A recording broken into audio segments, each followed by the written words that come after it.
E aí galera, tudo bem? Charles aqui mais uma vez no canal Estudos Bíblia Sagrada, né? Mais um estudo aí do Evangelho de João, né? Continuando aí o capítulo 11, do capítulo 11, né? Versículo 45 em diante. Tá? Então a gente vai continuar aí esse momento de relato, né? Do Jesus, né? Que ele ressuscita Lázaro, né? A gente viu esse acontecimento, né, que é extraordinário, né? Além, né, de Jesus curar um cego de nascença, né, um paralítico, né? A gente vê vários sinais, né, grandiosos que Jesus faz, né? E esse é mais um, né? E isso claramente aos olhos dos fariseus, né? E a gente vai ver esse relato agora, né? Dessa reunião entre os líderes religiosos, né, contra Jesus, né? O mundo religioso daquela época, né? O Sinédrio, né? Tá? Mas só relembrando, né? Como sempre, né? Não deixa de se inscrever no canal, né? Deixar seu like, comentar, né? Compartilhar o estudo. Isso é muito importante para o canal também. Então vamos lá, né? Retomando, então, a gente já viu essa situação, né? Da ressurreição de Lázaro, né? A gente vê Jesus demonstrando quem ele é, né? Quem ele, através da fé nele, né? Ele tem um poder, né? Foi dado a ele a chave, né? Tanto da morte, né? Como ele tem a vida em si mesmo, né? Como o Pai tem, né? O Pai concedeu a ele ter vida em si mesmo, né? E ele poder ressuscitar, né? Aquelas pessoas que creem nele. E é interessante que nesse momento dessa ressurreição de Lázaro, e o interessante é que não foi uma ressurreição qualquer, mas uma ressurreição de uma pessoa que estava morta fazia 4 dias e já estava em estado de decomposição. Então é uma coisa extraordinária isso, né? Demonstrando, né, a glória de Deus, que realmente Deus estava por intermédio de Jesus, né, fazendo esses milagres, né? Testificando, né, que Jesus, aquele Jesus, o de Nazaré, né, filho de Maria, de José, né, ele é um ungido de Deus, ele é o Messias, né, conforme a lei de Moisés, os salmos e os profetas profetizam, né, sobre isso. E no versículo 45 ali do capítulo 11, né, a gente vê muitos judeus, né, aqueles que tinham ido lá lamentar, né, a situação, né, junto com Maria e Marta, né, em Betânia, né, pela morte de seu irmão, né? E esses judeus, eles vendo o que Jesus fez, muitos creram nele, né? Porque viram um milagre extraordinário, que não tem quem possa fazer isso senão aquele que realmente tem comunhão com Deus, está com Deus, né? E isso demonstra que realmente ele é o Messias, né? O prometido, enfim. Mas sempre no meio tem, né, aqueles que são os contra, né? E esses judeus foram até os líderes religiosos, né, testificar isso e falar sobre esse acontecimento, né? Então, o versículo 45, né, muitos dentre os judeus que tinham ido visitar Maria, vendo o que Jesus fizera, creram nele. Mas alguns deles foram procurar os fariseus para contar o que Jesus fizera. Então, os principais sacerdotes e os fariseus, o que eles fizeram? Eles reuniram o Sinédrio. Então, era uma liderança, né, que liderava o povo judeu, né, que era instituída, né, mais ou menos religiosa e política ao mesmo tempo. Eu acho que mais política, né, do que realmente a vontade do Senhor, né? E a gente vê isso nos pensamentos deles, nos desejos deles, né? Aquilo que eles ansiavam, que era o quê? Poder, domínio, né? Status, visibilidade, riqueza. Né? Então eles reuniram o Sinédrio, né? Que era o quê? Os saduceus e os fariseus. Né? E disseram, o que vamos fazer? É interessante que eles não estão dizendo que Jesus não realiza esses sinais. Realmente ele realiza, e eles falam isso, né? Este homem está realizando muitos sinais. Então, se eles estão afirmando isso, é o que realmente Jesus condenou eles, que realmente eles tinham pecado, né? Por não acreditar por esses sinais que Jesus é o Messias, porque eles acreditavam, realmente eles estavam vendo o que estava acontecendo, né? Mas eles não queriam admitir isso. Então, Jesus falou, vocês estão em pecado. Né? E realmente esse versículo 47 realmente afirma isso. Né? Que faremos? Este homem está realizando muitos sinais. Como assim realizando muitos sinais se eles não acreditam nos sinais que Jesus faz? Né? Então, ele está fazendo. Só que infelizmente, os sinais era para apontar né, qualquer sinal, a gente sabe disso que é feito, ele é apontado para alguma coisa, para alguma coisa principal, certo? Algum alvo, né? Uma coisa específica, né? Que aquele sinal aponta, né? E eles estão vendo o sinal, só que eles não querem olhar para aquilo que o sinal está dizendo que é o Messias. Então, isso a gente sabe que é orgulho, é arrogância, é tudo que há de carnalidade no coração deles, né? E não realmente a verdade guiando eles nesse testemunho que não só o Antigo Testamento dá, né? Mas também os sinais apontam isso. Então a gente vai ver esse pensamento deles, né? Que é de carnal, totalmente carnal, né? De status, de luxúria, de politicagem, né? E não de glorificar a Deus, de conduzir ao povo à salvação. Não, isso não tem nada a ver com o papel deles. Né? E isso reflete muito a parábola do que Jesus falou, né? Sobre a parábola que o agricultor, né? O dono daquilo lá, ele vai viajar e ele manda vários servos deles, né? E essas pessoas que estão ali dominando, né, esse lugar desse agricultor, desse dono, né? Eles matam eles porque eles querem tomar o lugar. E esse dono manda o filho dele, né? E eles, esse é o filho, então a gente, terminando com o filho, agora nós estamos domínio de tudo, né? Então a gente vê essa parábola de Jesus em relação a isso e realmente ele está falando dos líderes religiosos, né? E ali no versículo 48, eles falam, se o deixarmos em paz, todos crerão nele. Então os romanos virão e tirarão tanto o nosso lugar como a nossa nação. É legal o modo que eles falam, o nosso lugar, a nossa nação. Como assim teu lugar? Como assim tua nação? Nada é teu. Entende? Então eles se veem dono, né? Daquilo que eles... dono do povo, dono do sacerdócio, dono... Né? E na verdade eles não são.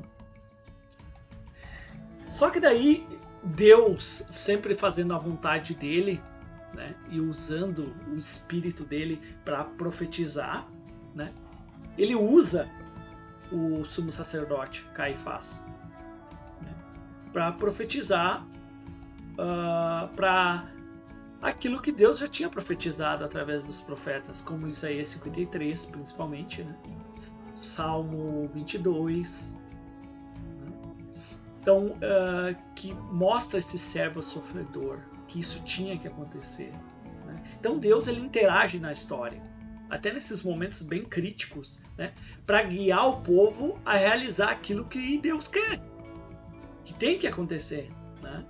E Deus, tu vê Deus ele sempre intervendo, sempre ajudando, porque se for depender do homem, o homem não consegue realizar nada.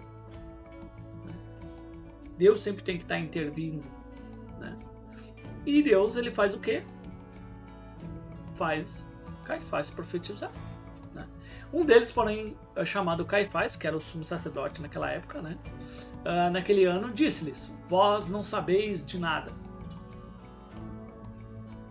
Nem considerais que é melhor para vós que morra um só homem pelo povo e que não pereça a nação toda? Então, o que Caifás está literalmente dizendo? Nós temos que matar ele. É isso que ele está dizendo. Um homem que não está cometendo nada de errado, nenhum pecado, não está fazendo baderna, não está simplesmente contra Deus, nada. Simplesmente contra as ideologias deles, contra a vontade deles, contra os ideais deles corruptos.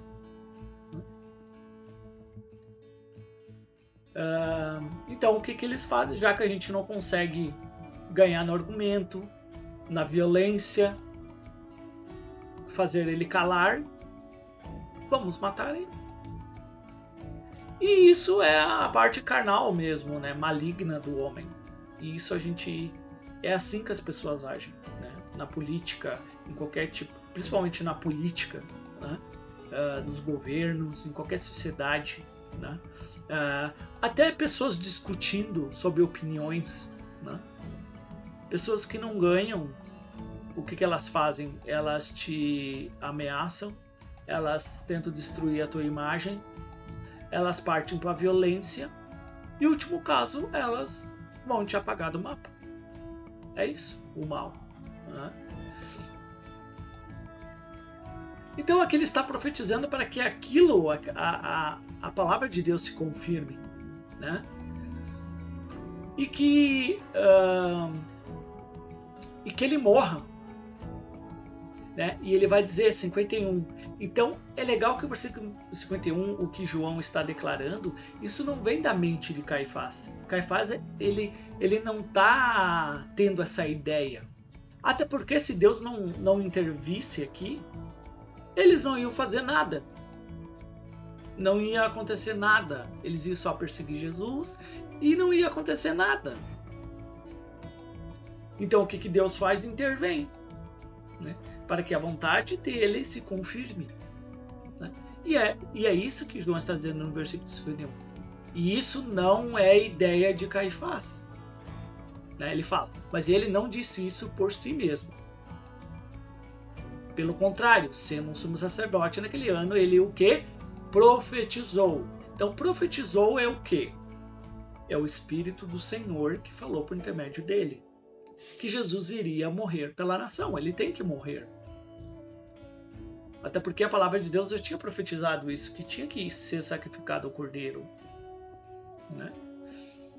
Então, é interessante que isso entra, né, em harmonia com a palavra de Deus toda, né? O que está em Atos, né? Em Atos dos Apóstolos, né? Eu acho que é capítulo 2, quando Pedro vai fazer acho que é Pedro, se eu não me engano, né?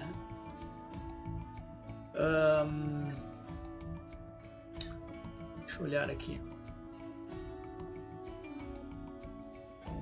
Lá em Atos, acho que é capítulo 2.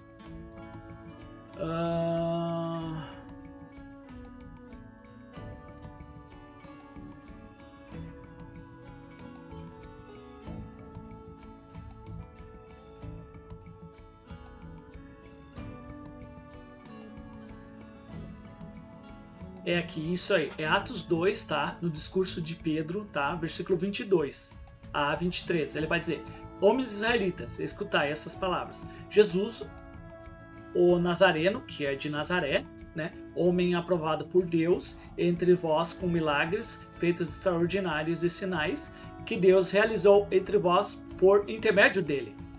Como vocês bem sabem, né? Ele que foi entregue. E aqui, essa parte, esse versículo 23, nos mostra isso. Deus agindo nas coisas para que Jesus fosse realmente crucificado. Né? Ele que foi entregue pelo conselho determinado e pela presença de quê? De Deus. Então, Deus estava por trás de tudo isso, no comando, para fazer a sua vontade. Né? E isso a gente consegue ver nesse relato do sumo sacerdote Caifás, certo? Que é, mas ele não disse isso por si mesmo, pelo contrário, sendo o sumo sacerdote naquele ano, ele profetizou que Jesus tinha que morrer, tá? E não somente morrer pela nação, mas também para que ele reunisse, né, tanto judeus como gentios, aqueles que estão e são os filhos de Deus, né? Que estão dispersos por todo o mundo. Beleza, então já determinaram, né? Vamos ter que matar ele de alguma forma, crucificar ele, vai ter que, né, dar um jeito, tá? Então assim, desde aquele dia, o que eles fizeram? Eles decidiram matar ele. Então eles tinham que achar um jeito de poder matar ele, mas isso antes da Páscoa. Então por isso Jesus já não andava mais em público entre os judeus, porque eles estavam tentando matar ele de alguma forma. Então Jesus ele não ficava mais muito exposto, até porque a hora dele estava chegando, né? Então ele não ficava mais, né? Por isso Jesus já não andava em público entre os judeus, mas retirou-se dali para a região vizinha ao deserto, para uma cidade chamada o quê? Efraim, tá? Então Efraim ele fica ali mesmo na parte da Judéia, né? Que é Betânia, essa Betânia onde Jesus estava, né? Que é onde ele fez o milagre, né? Que ressuscitou Lázaro, né? Que era a casa de Lázaro, Maria e Marta, né? Então ele foi para Efraim, que é para cima de Jerusalém, ali quase perto de Samaria, né?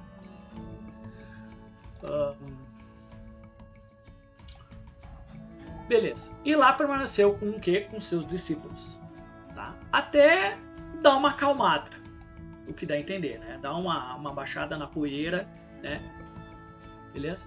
E agora a Páscoa dos judeus estava próxima, que essa é a última Páscoa daí que Jesus vai participar, que ele já passou, pelo que eu entendo, eu acho que é 3 Páscoas, desde quando ele começou o ministério dele, eu acho que passou, se eu não me engano.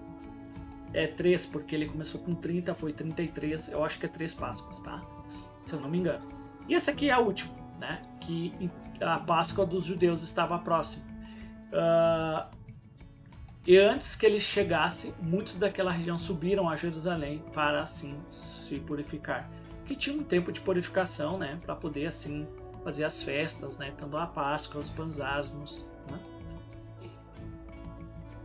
Então eles procuravam Jesus assim no templo, achando que ele estava lá, mas ele não estava, né? Ele estava recluso, né?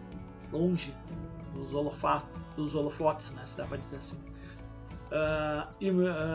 Então procuravam Jesus no templo e diziam uns aos outros: o que vos parece? Será que ele vai aparecer? Será que ele vai vir à festa? Né? Então eles ficavam se indagando, porque eles estavam o quê? Tentando matar Jesus, pegar ele de alguma forma. Né? Então eles estavam procurando ele. Né? E assim os principais sacerdotes e fariseus haviam assim ordenado que se alguém soubesse onde ele estava, ou denunciasse para que assim pudesse o quê? Prender. Então aqui chega um ponto interessante que é o que realmente o que vai acontecer. Alguém vai denunciar Jesus, porque eles não sabiam onde ele estava, né? E isso a gente sabe muito bem quem vai fazer isso, que é Judas Iscariotes. Tá? E vai ganhar o quê? Um dinheirinho, né? 30 moedas. Tá bom? Então hoje o estudo de hoje é isso, né? Espero que vocês tenham gostado, que vocês continuem os estudos de vocês. tá? Eu tô postando vídeo meio uma vez por semana, né? A cada 7 dias, muitas vezes 10 dias, né? Porque eu trabalho, tenho outros compromissos, né? Mas eu tô tentando postar vídeo a cada uma vez por semana, vou tentar fazer isso, tá? E vou me adaptar aí nos meus horários, nas correrias que eu tô tendo, né? Pra postar mais vídeos. Tá bom? Um abraço, tá? Fiquem com Deus, bons estudos, que Deus abençoe aí, tá? A vida de vocês, os estudos de vocês, continuem no caminho do nosso Senhor e Salvador, né? Yahushua HaMashiach, tá bom? Grande abraço, valeu!